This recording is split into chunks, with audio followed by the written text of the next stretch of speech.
Uterine cancer is underdiagnosed and, unfortunately, often fatal. Uterine cancer deaths could soon outnumber deaths from ovarian cancer.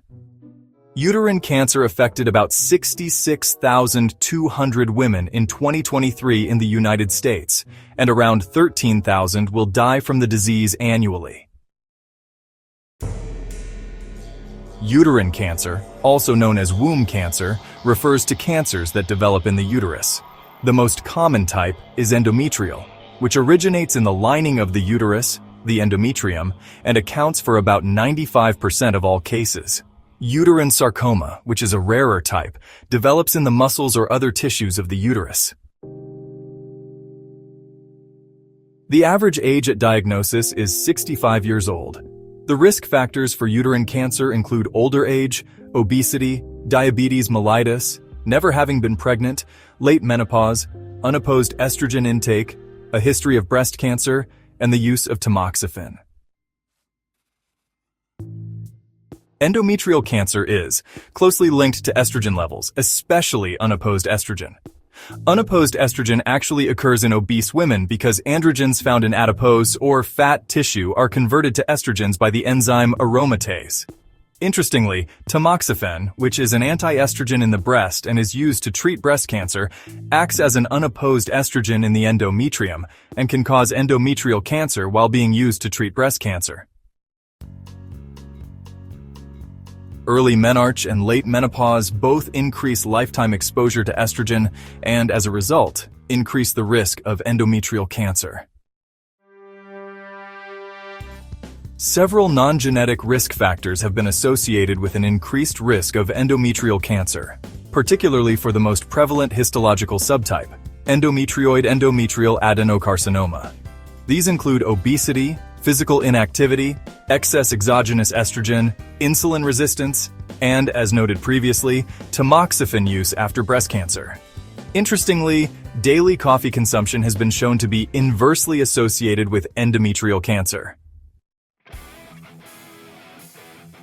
Some risk factors, such as age and genetics, are impossible to change.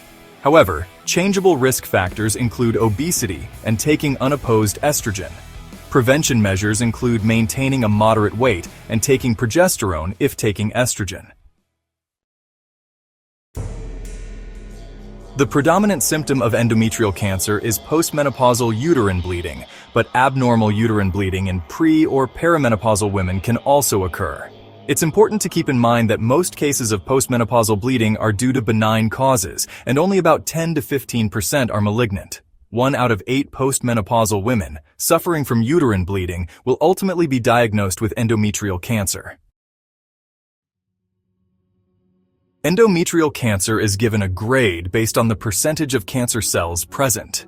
Cancer cells are identified when the pathologist sees a solid non-glandular growth. The lower grade cancers are grades 1 and 2 endometrial cancers. The higher grade cancers include grade 3 endometrial cancer and also all serous adenocarcinoma, clear cell adenocarcinoma, mixed carcinoma, undifferentiated carcinomas, and carcinosarcomas are considered high grade. Grade 1 tumors have 5% or less of tumor cells present in the sample. Grade 2 tumors have 6% to 50% tumor cells present. Grade 3 tumors have greater than 50% tumor cells present. Grade 3 cancers tend to be aggressive.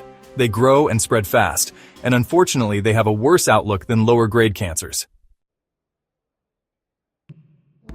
All women with abnormal uterine bleeding should undergo a proper clinical and gynecological examination, which should definitely be supplemented by transvaginal ultrasonography. For postmenopausal women, endometrial thickness of 5 millimeters or more is the cutoff point that indicates the need for further investigation. The gold standard for endometrial biopsy and histological confirmation of endometrial cancer are dilation and curettage, or D&C, and hysteroscopy. But some imaging methods like CT and MRI can also provide useful information about myometrial invasion, that's the muscle of the uterus, cervical involvement, lymph node status, and, well, regional or even distant metastasis.